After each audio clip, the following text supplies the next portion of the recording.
اب آتے ہیں انجینئر محمد علی مرزا پہ. دیکھیں عام لوگ تو پاکستان میں ظلم کا شکار ہیں، جیلوں میں سڑ رہے ہیں، ان کے وکیلوں کو بھی قتل کر دیا جاتا ہے. لیکن اب معاملہ اس سے بھی اوپر چلا گیا کہ عام لوگ نہیں بلکہ وہ لوگ جو دین کو اپنی زندگیاں وقف کر چکے ہیں. آپ صلی اللہ علیہ وسلم جو اللہ کے آخری نبی اور رسول ہیں، ان کے تھرو جو اللہ نے دین دیا، اس کی ترویج، اس کے فروغ کے لیے اپنی زندگیاں ڈیڈیکیٹ کر چکے ہیں. ان لوگوں کے اوپر بھی اب 295C لگانے کی اپیل ہوتی ہے.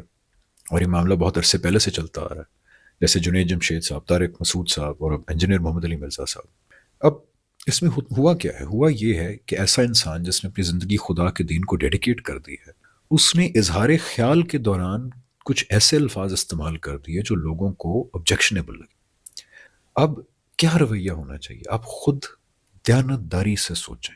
کیا رویہ یہ ہونا چاہیے کہ اس کو کہیں کہ پھانسی پہ لٹکا دو 295C کے تحت؟ یا رویہ یہ ہونا چاہیے کہ آپ سے تمام اختلافات ہیں، جیسے مجھے بھی محمد علی مرزا صاحب سے بہت سارے اختلافات ہیں، علمی اختلافات بھی ہیں، ان کے لہجے سے اختلافات ہیں، انداز بیان سے اختلافات ہیں، لیکن ایسا انسان بہرحال جس نے اللہ کے نام، اللہ کے دین کے نام پہ اپنی زندگی وقف کی ہے، اگر وہ اپنے اظہار خیال کے درمیان کچھ ایسے الفاظ استعمال کرتا ہے جو مناسب نہیں لگتے کئی لوگوں کو، تو کیا یہ رویہ ہونا چاہیے؟ کیا یہ دین کی ٹھیک انٹرپریٹیشن ہے کہ پھانسی پہ لٹکا دو گستاخی کے جرم میں؟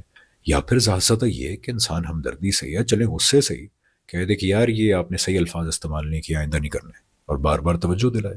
کیونکہ یہ کیسے ممکن ہے کہ ایک انسان جو اپنی زندگی خدا کے دین کو ڈیڈیکیٹ کر چکا ہے، وہ خدا کی، اس کے رسول صلی اللہ علیہ وسلم کی گستاخی کرے؟ How does that make sense?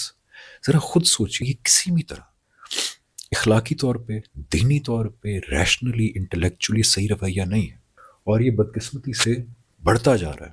اب دیکھیں جنید جمشید صاحب کے ساتھ کیا ہوا. ایک ایسا انسان جس نے جس چیز کو دل سے دین سمجھا، اس کو اپنی زندگی بدل دی اس کے لیے، پھر تبلیغ کے لیے اپنی جی جان لگا دی. ان کو سوچیں 295C بلاسمی ان کے اوپر کہا گیا کہ لاگو کی جائے، ان کو معافی مانگنی پڑی آ کے. طارق مسعود صاحب جو 100 اختلافات صحیح، لیکن بہرحال وہ ایک ایسے انسان ہیں کہ جنہوں نے اپنی زندگی خدا کے دین کی ترویج کے لیے وقف کر دی ہے. اس طرح انجینئر صاحب 100 اختلافات ان سے صحیح، لیکن بہرحال یہ حقیقت ہے کہ ان کو صبح شام قرآن اور حدیث پڑھانے میں گزرتے ہیں. انہوں نے اپنی زندگی اللہ کے دین کو وقف کر دی ہے.